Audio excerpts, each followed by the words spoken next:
El año 2023 fue importante en la geopolítica de África.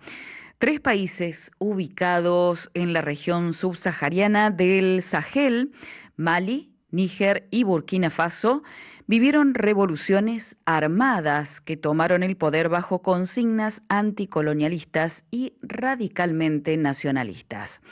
Las sublevaciones comandadas por el capitán rebelde Ibrahim Traoré fueron exitosas y contaron con un amplio apoyo popular que continuó con la expulsión total de la presencia militar francesa que ocupaba por la fuerza y gratuitamente los yacimientos de uranio, mineral clave para el mantenimiento del arsenal nuclear de Francia. Para dialogar sobre este tema, ya tenemos a nuestro compañero José Moyano, analista político. José, ¿cómo estás? Buen día. Buen día, Carolina. Buen día a toda la audiencia también. Un gusto estar acá. Bueno, queremos charlar un poquito, a veces lo tenemos como lejano estos temas, pero es interesante comprenderlos e interesante las decisiones que se dan a partir de esta problemática, ¿no? Sí, así es. Vos en el párrafo que mencionaste recién resumiste todo lo que fue el 2023 en esa zona del África que se llama el Sahel, ¿no? Ujú. La continuidad que tuvo este año 2024 podríamos decir que es la parte financiera del proceso. El Ajá. año pasado, como bien dijiste, hubo un alzamiento armado, la expulsión de la presencia militar extranjera, la nacionalización de los minerales, etcétera. Y un intento, podríamos decir, francés de recuperar lo perdido. Bueno, eso fue el 2023. El 2024, este capitán, Ibrahim Traoré, dio un paso más en lo que es la cuestión financiera de este proyecto, que uno diría que es un proyecto nacional. No, es un proyecto transnacional. Son tres países los que Bien. están encolumnados detrás de esto. Y fue la consigna de rechazar cualquier desembolso o cualquier préstamo financiero que provenga de organismos internacionales de crédito como el Fondo Monetario Internacional o el Banco Mundial, ¿no? Podríamos analizar largo y tendido las implicancias económicas que esto tiene, pero para eso necesitaríamos un economista. Lo que hoy Sí. vamos a hablar es la decisión política que hay detrás de eso, ¿no? Bien. El Fondo Monetario Internacional es un organismo de crédito que se fundó en el año 45, cuando finalizó la Segunda Guerra Mundial, con el objetivo de financiar la economía de distintos países, con el objetivo de, podríamos decir, instaurar un mundo que se rija bajo ciertas reglas de mercado, ¿no? Ujú. Entonces, cuanto más países acepten esas reglas de mercado y esas esquemas institucionales que el Fondo Monetario propone, se otorgan los créditos, ¿no? Bueno, Ibrahim Traoré, que es este capitán que comandó las revoluciones del año pasado, fue tajante y dijo que Burkina Faso, que es el país que está liderando estas revoluciones nacionalistas y podríamos decir, en cierto sentido, panafricanistas, dijo que no va a aceptar ningún desembolso ni ningún préstamo financiero de estos organismos.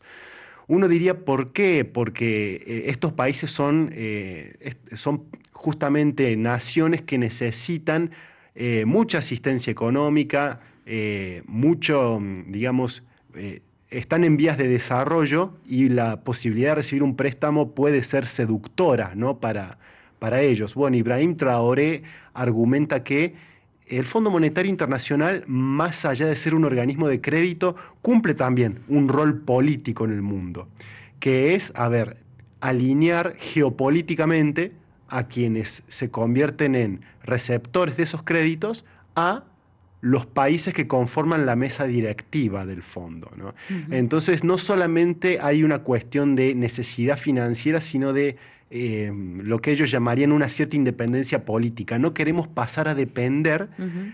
de los países que hoy conforman la mesa directiva del Fondo Monetario Internacional, cuando justamente acabamos de sacarnos de encima a la dominación militar francesa.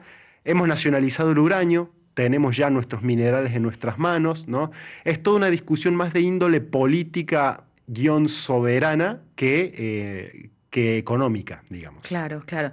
Un poco, como decías recién, tratar de, por ahí lo he leído, no volverse esclavos, digamos, Ujú, a nivel financiero, pero yo ahí veía algunas imágenes ujú. de alguna reunión con Vladimir Putin, ¿no? Que tuvo que Sí, ver ahí. sí, sí, así es. África no está exenta de participar en el tablero de ajedrez que es la guerra en Europa. Ujú, Recordemos que Rusia tiene dos grandes obstáculos en en su estrategia política. Una es, bueno, que está en un estado de guerra contra la Organización del Tratado del Atlántico Norte, ujú, contra la OTAN. Uno de las grandes potencias que tiene voz y voto y gran poder militar dentro de la OTAN es justamente Francia.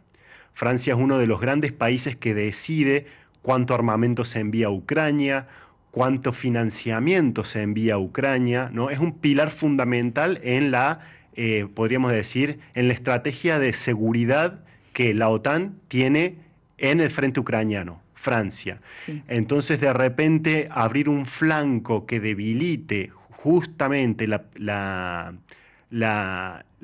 fortaleza militar francesa, que de repente deje a Francia sin sus yacimientos de mineral de uranio, ¿no? Porque Francia, como podemos decir, es una potencia nuclear Ujú, que hace mantenimiento de su arsenal nuclear justamente con el uranio que extraía desde Malí y Níger, ¿no? De repente Francia ya no cuenta con eso, ¿no? Entonces, abrir un frente africano, ¿no? Para Rusia es importante porque podríamos decir desvía la atención estratégica de un país como Francia de la cuestión europea hacia lo que sería la panza blanda de Europa, el ujú. Mediterráneo y el África. Y en segundo lugar, por una cuestión comercial alimentaria, Rusia es uno de los mayores productores de alimento del mundo, ¿no? Junto con Ucrania, junto con Argentina, Canadá y Estados Unidos. Y producto de los bloqueos comerciales que se han impuesto sobre Rusia, Vladimir Putin está haciendo un esfuerzo muy grande por recuperar el mercado alimentario y apunta justamente a naciones del el mundo en desarrollo, ¿no? Entonces firmó una serie de acuerdos de provisión alimentaria con estos países africanos a cambio bueno, de esta pata geopolítica en contra de Francia. Ujú. Vladimir Putin, Rusia, es un actor importantísimo en lo que está aconteciendo en estas sublevaciones que hay en África contra Francia. Claro, porque podríamos decir que le ha sacado la materia prima a nivel nuclear entonces a Francia. Exacto, Francia tenía un régimen que, bueno, los rebeldes de Traoré justamente califican como colonial. Ujú, Los yacimientos de uranio estaban controlados por empresas privadas francesas y custodiados por las Fuerzas Armadas de Francia. La extracción del uranio, nosotros en Argentina diríamos regalías. No dejaban absolutamente ningún tipo de regalía ni en Malí, ni en Níger, ni en Burkina Faso. Era una ajá, extracción total y absoluta, que iba directamente a el mantenimiento del arsenal nuclear francés.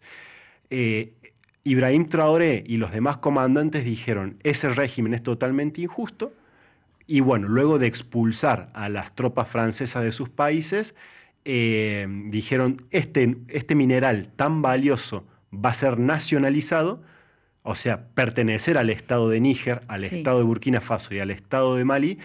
Quien desee comercializarlo es totalmente bienvenido, pero va a tener que pagar ciertas regalías, o sea, cierto porcentaje del ingreso va a quedar en nuestros países. Se acabó, podríamos decir, esto de que el uranio sea extraído y llevado en un 100%. Eso, sumado al rechazo de un préstamo del Fondo Monetario Internacional, son las dos patas, podríamos Ujú, decir, que están, sobre las cuales se están parando estos líderes africanos. Ahora, claro. esto no significa que las autoridades nuevas de Malí, Burkina Faso y Níger se nieguen a recibir financiamiento, porque esa es otra discusión. ¿Cómo se van a negar a recibir financiamiento externo si sus economías son muy pobres, son Mm. países con muchísima pobreza estructural de muchos años?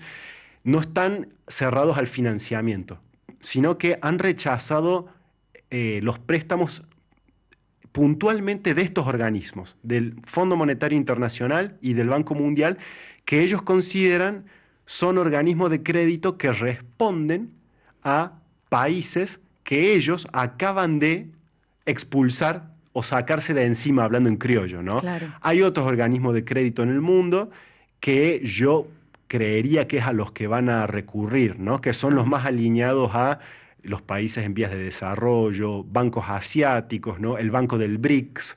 Hay que ver si no van a acudir a ese tipo alternativo, ¿no?, de financiamiento. Pero bueno, hasta ahora lo que han dicho es que al Fondo Monetario Internacional no van a recurrir. El fondo tenía un plan de desembolsos para estos países en julio del año pasado, que estaba en stand-by. Estaban diciendo, vamos a ver si hay la suficiente estabilidad política como para hacer el desembolso, pero ya efectivamente el capitán Traoré ha manifestado que lo va a rechazar, más que por una cuestión económica, por una decisión política. No queremos quedar endeudados con un directorio conformado por países que corresponden al eje mundial claro. que nosotros acabamos de sacar de Mali, sacar de Níger, sacar de Burkina Faso. Vamos a ver cómo evoluciona, pero ese es el panorama, ¿no? Estamos hablando de una revolución novedosa. Hacía mucho que en África no había movimientos independentistas de esta manera.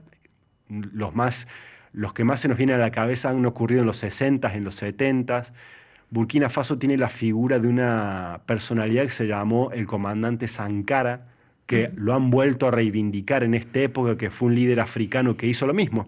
Buscó expulsar a los occidentales, nacionalizar los minerales en una especie de gesta independentista y, bueno, fracasó.